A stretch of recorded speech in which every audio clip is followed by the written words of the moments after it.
బస్సులో ఖాళీ లేదయ్యా. నీకోసం క్వశ్చన్ సీట్ దాకా నువ్వు వచ్చే చెప్తా. అన్నవరం పిఠాపురం. అయ్యా రండి రండి పిఠాపురం మీరు రండి చెప్తాను. మొత్తం బస్ అంతా మీ ఖాళీ రండి చెప్తాను. బస్ అంతా ఖాళీ. పెద్దవాడికి టికెట్ కొట్టరా. ఏంటి ముసలిదానికే బస్సు ఊరు చేరేలోపై బాధ్యత ఎలా ఉంది? 4 మంచి మాటలు మాడచ్చు కదరా. నువ్వు పైకి రే జాగ్రత్త రే. ఏమ్మా టికెట్ లోపల కొట్టమంటావా బామ్మ? ఏకంగా పైకే కొట్టమంటావా? చూశారండి గణేష్ గారిని ఎలా ఎక్కించేస్తున్నాడు. 3 బస్సులు జనాలు ఒకే బస్సులో ఎక్కించేస్తున్నాడు. మీరు వెళ్ళండి రా, నేను వెళ్ళి బస్ చెక్ చేసి ఆ సంగతి చెప్తాను. పదండి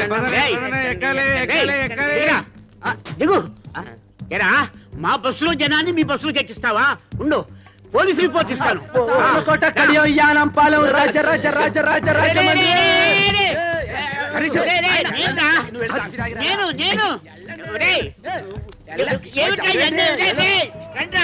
రండి రండి, నన్ను ఎక్కించేశారు బస్సులోకి.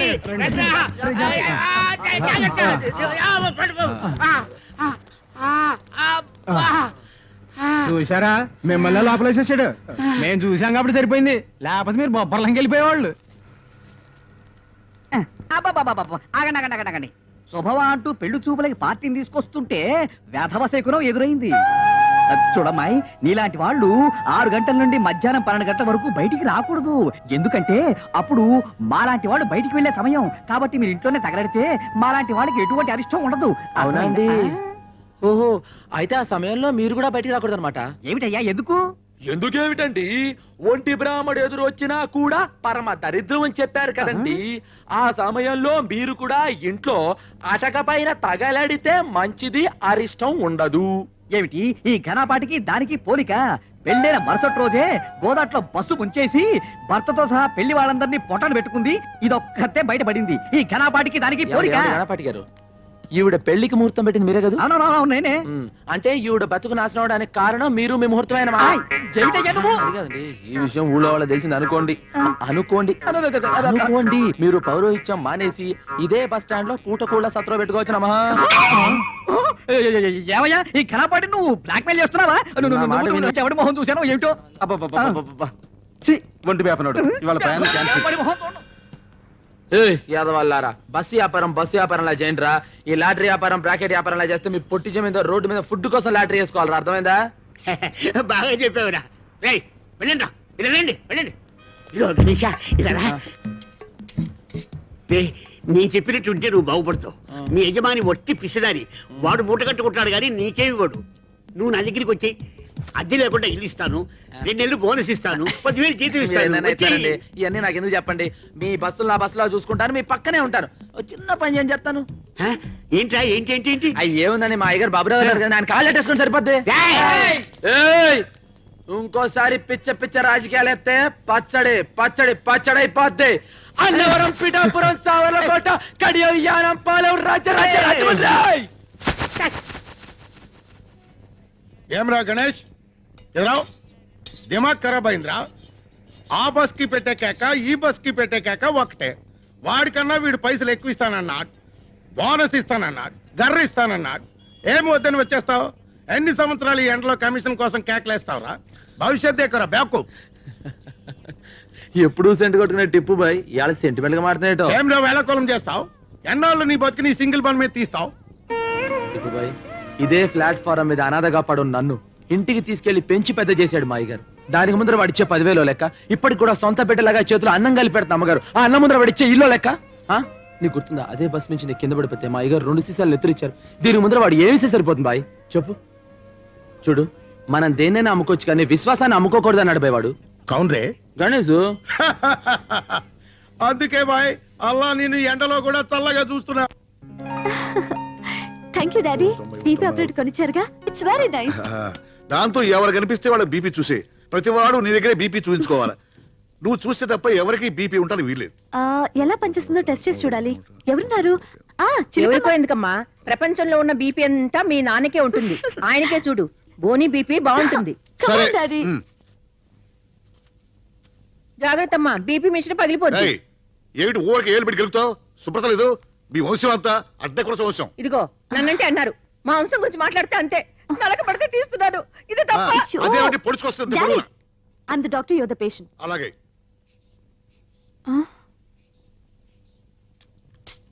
Sorry daddy. ఏమిటమ్మా ఆయనకి ఏమైంది? బీపీ ఎక్కువగా ఉందా? లేదు మమ్మీ, డాడీకి అసలు బీపీఏ లేదు. It's very normal. ఆయన ఆరోగ్యంగా ఉంటే సంతోషించాలి గాని ఇలా బాధపడతావెందుకు? మమ్మీ, డాక్టర్ కావాల్సింది మంచి ఆరోగ్యం కాదు, మంచి రోగం. ఇప్పుడు నీకేం కావాలి? నాకు బీపీ బాగా పెరగాలి. చూడు పెరుగుతుంది.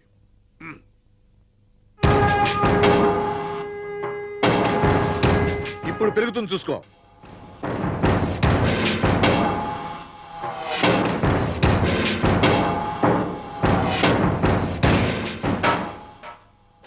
240/120. డాడీ, హాస్పిటల్కి వెళ్దాం పదండి ప్లీజ్. డాడీ, అక్కర్లేదమ్మా, నువ్వేం కంగారు పడకు. ఇదంతా మామూలే. నేను అనుకుంటే బీపీ పెరుగుతుంది, కాదంటే తరుగుతుంది. అదెలా? ఉన్నాళ్లే ఓ గత్తరగల చిత్రికాడు.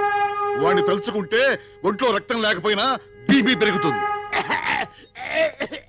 అరే నానా, ఏం నానా ఇది? కొంచెం మెల్లగా తాగొచ్చు కదా, ఎందుకు తొందరపడతావు? నేను తొందరపడలేదురా, నా శత్రువు నన్ను తలుచుకుంటున్నాడు. ఆయన నేను వదలను. రేయ్, త్వరగా భోంచేద్దు గాని. ఏంటండి అయ్యగారికి మీరేం చెప్పచ్చు? 2 బస్సులు కొనమనే. అబ్బా, ఇక్కడ కూడా ఆ బస్సులు కూడా ఎందుకురా? భోంచేయ్. అమ్మగారంటే మనకి ఎప్పుడో డౌటింగ్ అండి, ఏంట్రా? అసలు ఈ ప్రపంచకంలో మన ఎగస్ట్రాగా ఎందుకు పుట్టావా అని. అమ్మ లేదు, అయ్య లేదు, అన్న లేడు, తమ్ముడు లేడు. కానీ మీరు చేతిలో ముద్దెట్టినట్టు అనిపిస్తుందమ్మా. నీ ముద్దు కోసమే పుట్టానని చాలా తృప్తిగా ఉంటుందమ్మా. అది సరే గాని మీ ఓనర్ ఏంట్రా ఎప్పుడు ఆ పెద్ద ఆయన పట్టుకుని తిడుతుంటాడు, చంపేస్తానంటాడు. ఎంతైనా వయసులో పెద్దవాడు కదా, ఈ గొడవలని ఎందుకని నువ్వేనా చెప్పొచ్చు కదా. మీరు చూస్తా ఉండండి, ఆ సప్తగిరి ట్రావెల్స్ మన శబరిగిరి ట్రావెల్స్ ఎప్పటికైనా సప్త శబరిగిరి ట్రావెల్స్ అయిపోద్ది. అప్పుడు మనకి 2 కమిషన్లు. మీరు ముద్దెట్టండి.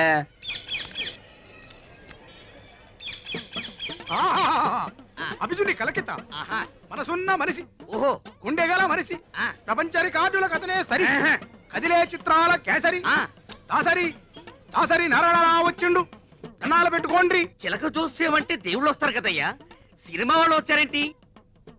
మా చిలక జోస్యం దేవుళ్ళకి గేసి సినిమా వాళ్ళకు షిఫ్ట్ అయ్యింది. ఓ అయ్యలు, మీ ఇద్దరు జాతకాలని కలగలిపి నిలబెట్టడానికి ఓ పిల్ల సూర్యుడు పొడిచే దిక్కున బయలుదేరినాది. ఆ పిల్ల ఎత్తు 5 అడుగుల మీద గుప్పెడు, ఆ పిల్ల చేతిలోన పెట్టి ఎత్తు 2 అడుగుల మీద పెత్తడు, లోతు అడుగు మీద జానెడు. ఆ పెట్టికి తాళం కప్ప ఉన్నది గాని చెయ్యి కాకెత్తికెళ్ళిపోయి పాకిస్తాన్ లో పడేసిందయ్యా.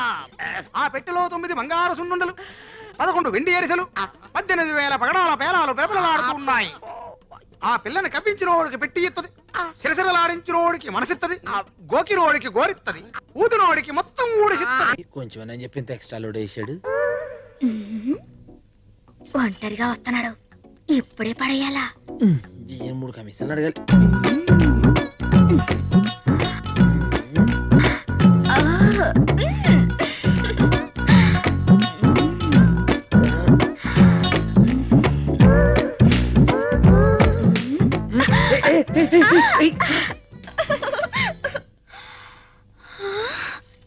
కళ.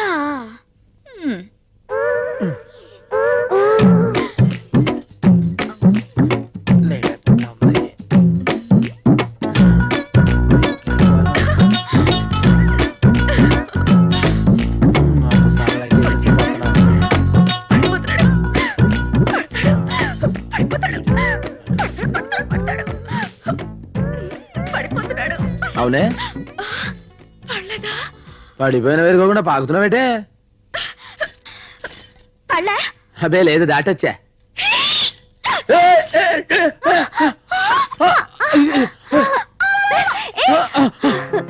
అమ్మాయి గారు చూసుకోలేదండి, అది తోసిందండి. అది కాదండి, భుజాలు పెడితే వచ్చేసింది. అది కాదమ్మాయి గారు, నేను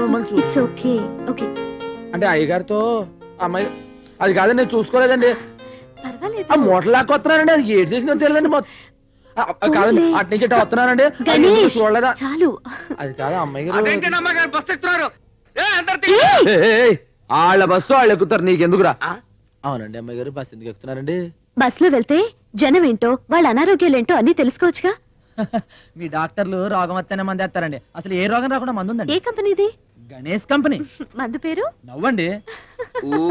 ఇప్పుడు తేలు కుట్టింది అనుకోండి, బేరమని ఆడకుండా పగబగా నవ్వేసాం అనుకోండి, విషం సిగ్గుపడి తేలిని చెప్పెట్లా కొట్టేస్తుందండి.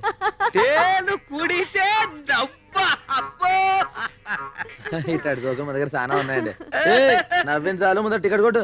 అమ్మాయి గారి టికెట్, వాళ్ళ నాన్నగారు నాకు కొడతారు టికెట్. బస్ ఎక్కేవరకే అమ్మాయి గారు అయ్యగారు బస్ ఎక్కిన అందరూ ప్యాసింజర్లే నువ్వు టికెట్ కొట్టాల్సిందే మన కమిషన్ రావాల్సిందే మీరు ఎక్కడ అమ్మాయి గారు ఎక్కడ కిటికీ కాడ కూర్చోండి గాలి తగులుతుంది